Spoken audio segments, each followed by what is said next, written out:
എൻ്റെ പേര് റിനു മാത്യു. ഞാൻ കുമളിയിൽ നിന്നാണ് വരുന്നത്. അട്ടപ്പള്ളം ഇടവകയാണ്. ഞാനിവിടെ ആദ്യമായിട്ട് ഉടമ്പടി എടുക്കുന്നത് 3 ഓഗസ്റ്റ് 2019 ഞാൻ ആദ്യമായിട്ട് കൃപാസനത്തെ പറ്റി അറിയുന്നത് എൻ്റെ ഒരു കൂട്ടുകാരി വഴിയും പിന്നെ എൻ്റെ അമ്മ കൃപാസനത്തിൻ്റെ പത്രം കൊണ്ട് വീട്ടിൽ വെച്ചിട്ടുണ്ടായിരുന്നു.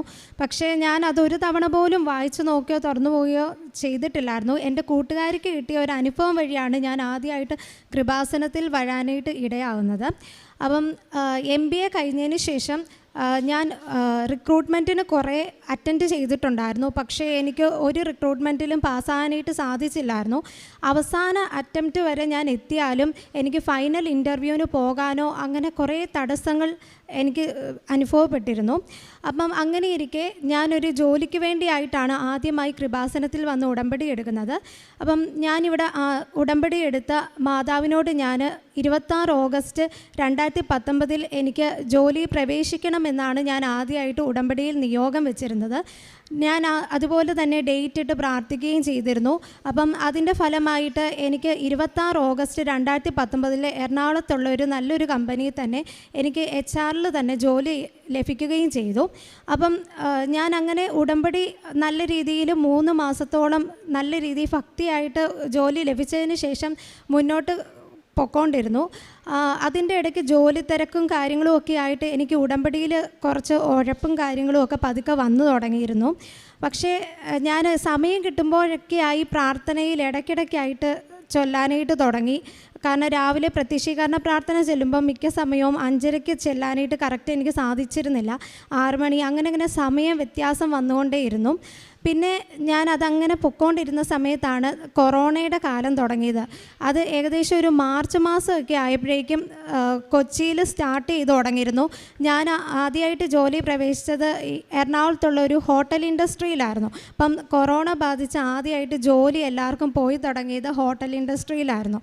അപ്പം എനിക്ക് അന്ന് ഞാനൊരു ജൂനിയർ സ്റ്റാഫ് ആയതുകൊണ്ട് എനിക്ക് ആദ്യമായിട്ട് ജോലി അവിടെ നഷ്ടപ്പെട്ടതിന് ശേഷം പിന്നെ ഞാൻ വീട്ടിൽ ചെന്നിരുന്ന നല്ല രീതിയിൽ പ്രാർത്ഥിക്കാനൊക്കെ തുടങ്ങി. പക്ഷേ എനിക്ക് ഭയങ്കര നിരാശയായിരുന്നു. പക്ഷേ നിരാശയായി ഞാൻ മാതാവിൻ്റെ പ്രാർത്ഥനയൊക്കെ പ്രത്യക്ഷീകരണ പ്രാർത്ഥന വീണ്ടും പുനരാരംഭിച്ചു. എങ്കിലും എനിക്ക് കുറേ നാളത്തേക്ക് ജോലിയൊന്നും ലഭിച്ചില്ല. മുഴുവൻ ലോക്ക്ഡൗൺ ആയി. അങ്ങനെയായി ഒരു ഇൻ്റർവ്യൂസും കാര്യങ്ങളും ഒന്നും അറ്റൻഡ് ചെയ്യാൻ പറ്റുന്നില്ല.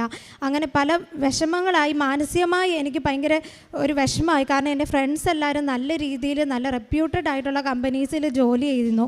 അപ്പം ഞാൻ അങ്ങനെ ഇങ്ങനെ പ്രാർത്ഥിച്ചുകൊണ്ടേയിരുന്നു. പക്ഷേ എനിക്ക് സെപ്റ്റംബറിൽ വീണ്ടും നല്ലൊരു ജോലി മാതാവ് വന്ന് എന്നെ അനുഗ്രഹിച്ചു.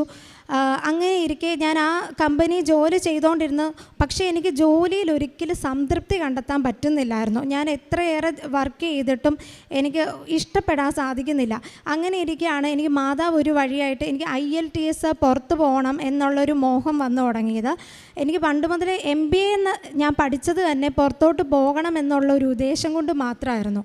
പക്ഷേ എനിക്ക് പലപ്പോഴും അതിന് തടസ്സങ്ങൾ നേരിട്ടിരുന്നു. എനിക്ക് സാധിച്ചിരുന്നില്ല അതിൻ്റെ പ്രൊസീജിയർ തുടങ്ങാനും IELTSന് പ്രിപ്പറേഷൻ തുടങ്ങാനും ഒന്നും സ്റ്റാർട്ട് ചെയ്യാൻ പറ്റിയിരുന്നില്ല.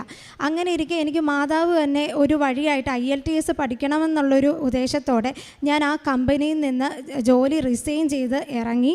പക്ഷേ ഞാൻ IELTS പഠിക്കാൻ ശ്രമിച്ചെങ്കിലും വീണ്ടും എനിക്കൊരു ജോലി കിട്ടി.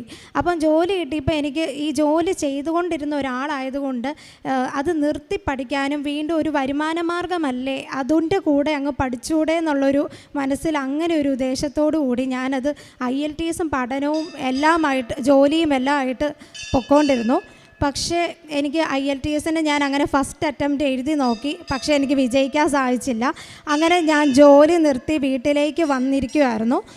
വീണ്ടും അപ്പോൾ എനിക്ക് മനസ്സിൽ തോന്നി ഞാൻ ഉടമ്പടി പുതുക്കിയിട്ടില്ല. ഞാൻ ഇത്രയും കൊറോണയും ഇതുമൊക്കെ ആയിട്ട് എനിക്ക് വീണ്ടും കൃപാസനത്തിൽ വന്ന് മാതാവിൻ്റെ സന്നിധി വന്ന് ഉടമ്പടി പുതുക്കാനോ ഒന്നും സാധിച്ചിരുന്നില്ല.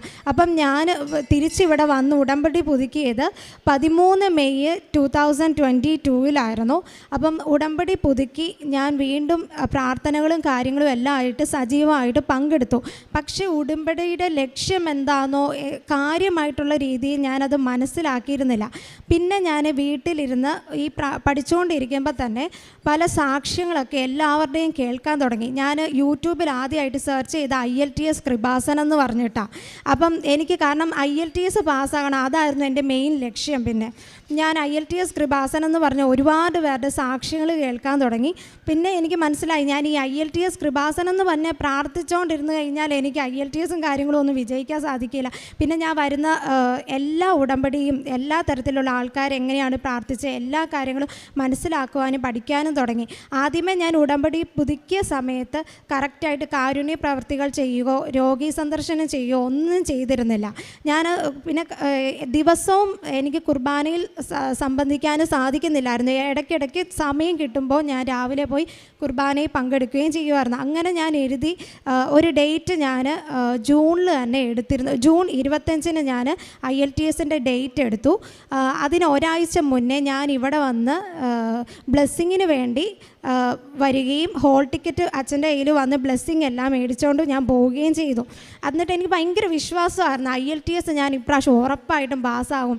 ഞാൻ വീട്ടിലും എല്ലാവരോടും പറഞ്ഞുകൊണ്ടിരുന്നു, ഞാൻ ബൈബിളൊക്കെ വായിച്ചുകൊണ്ടിരുന്നു. പക്ഷേ കാരുണ്യ പ്രവൃത്തികളും പിന്നെ പത്രമൊക്കെ എൻ്റെ അമ്മയാണ് ഡിസ്ട്രിബ്യൂട്ട് ചെയ്തുകൊണ്ടിരുന്നത്. ഞാൻ IELTS പഠിക്കുകയാണ്, ഓൺലൈൻ കോച്ചിങ് ആയിരുന്നു ചെയ്തിരുന്നത് എന്നൊക്കെ പറഞ്ഞുകൊണ്ട് ഞാൻ പത്രം ഞാനായിട്ട് ഡിസ്ട്രിബ്യൂട്ട് ചെയ്യാനോ ഒന്നും ശ്രമിച്ചിരുന്നില്ല. എല്ലാം ഞാൻ അമ്മയുടെ കയ്യിൽ ഏൽപ്പിച്ചിട്ട് അമ്മ കൂട്ടായ്മകളിലൊക്കെ പോകുമ്പോൾ അമ്മ തന്നെയാണ് ഡിസ്ട്രിബ്യൂഷനും കാര്യങ്ങളും എല്ലാം ചെയ്തിരുന്നത്. അങ്ങനെ ഇരിക്കെ ഞാനെന്നാലും IELTS എക്സാം എല്ലാം അറ്റംപ്റ്റ് ചെയ്തു. എനിക്കന്ന് നല്ല ഡിഫിക്കൽട്ടായിരുന്നു. എനിക്ക് ഏറ്റവും പാടുള്ള മൊഡ്യൂൾ എന്ന് പറയുന്നത് റീഡിംഗ് ആയിരുന്നു. എത്ര ചെയ്ത് നോക്കിയാലും എനിക്ക് ഒരിക്കലും കിട്ടത്തില്ലായിരുന്നു. അപ്പോൾ എനിക്ക് എക്സാം കഴിഞ്ഞപ്പോൾ മനസ്സിലായി എനിക്ക് ഇപ്രാവശ്യം കിട്ടാനായിട്ടൊന്നും പോകുന്നില്ല, അങ്ങനെ എനിക്ക് തോന്നിയിരുന്നു. പക്ഷേ റിസൾട്ട് വന്നപ്പോൾ അതുപോലെ തന്നെ റീഡിങ്ങിൻ്റെ സ്കോർ മാത്രം എനിക്ക് 5.5 എന്നുള്ള രീതിയിൽ നിന്നു. ബാക്കി എല്ലാത്തിനും എനിക്ക് കിട്ടുകയും ചെയ്തു. അത് കഴിഞ്ഞിട്ട് ഞാനത് കഴിഞ്ഞ് വീണ്ടും പലരുടെയും സാക്ഷ്യങ്ങളും കാര്യങ്ങളും കൃപാസനത്തിൻ്റെ യൂട്യൂബ് ചാനലിൽ കയറി നോക്കാൻ തുടങ്ങി. അപ്പോൾ എല്ലാവരും പറയുന്ന രോഗീ സന്ദർശനവും കാരുണ്യ പ്രവൃത്തികളെ പറ്റിയെല്ലാം മനസ്സിലാക്കി. ഞാൻ അങ്ങനെ അടുത്ത ഉടമ്പടിയുടെ കാര്യങ്ങൾ നല്ല രീതിയിൽ ഭക്തിപൂർവ്വം ചെയ്യാനായിട്ട് തുടങ്ങി. അടുത്ത ഡേറ്റ് ഞാൻ 30th ജൂലൈ 2022 IELTSൻ്റെ ഡേറ്റ് ഞാൻ എടുത്തു. എന്നിട്ട് ഞാൻ ആ മാസം ഞാൻ കറക്റ്റായിട്ട് എല്ലാ കാര്യങ്ങളും കാരുണ്യ പ്രവൃത്തികൾ എന്നുള്ള രീതിയിൽ എനിക്ക് പരിശുദ്ധ അമ്മ എന്നെ ഓർമ്മിപ്പിച്ച ഞാൻ രോഗീ സന്ദർശനത്തിന് വേണ്ടി 2 തവണ ഗവൺമെൻറ് ഹോസ്പിറ്റലിൽ ചെന്ന് പേഷ്യൻസിനെ നോക്കാൻ പോയി. പക്ഷേ എനിക്ക് പേഷ്യൻസ് അവിടെ ഒന്നും ഇല്ലായിരുന്നു. അങ്ങനെ 3ാമത്തെ തവണ ഞാൻ അവിടെ നോക്കാൻ പോയപ്പം അവിടുത്തെ ഗവൺമെൻറ് ആശുപത്രിയിലെ നേഴ്സ് എന്നെ സംശയത്തോടെ നോക്കി. ഞാനിങ്ങനെ എല്ലാം തപ്പിത്തെരഞ്ഞ് രോഗികളെ തെരഞ്ഞ് നടക്കുക.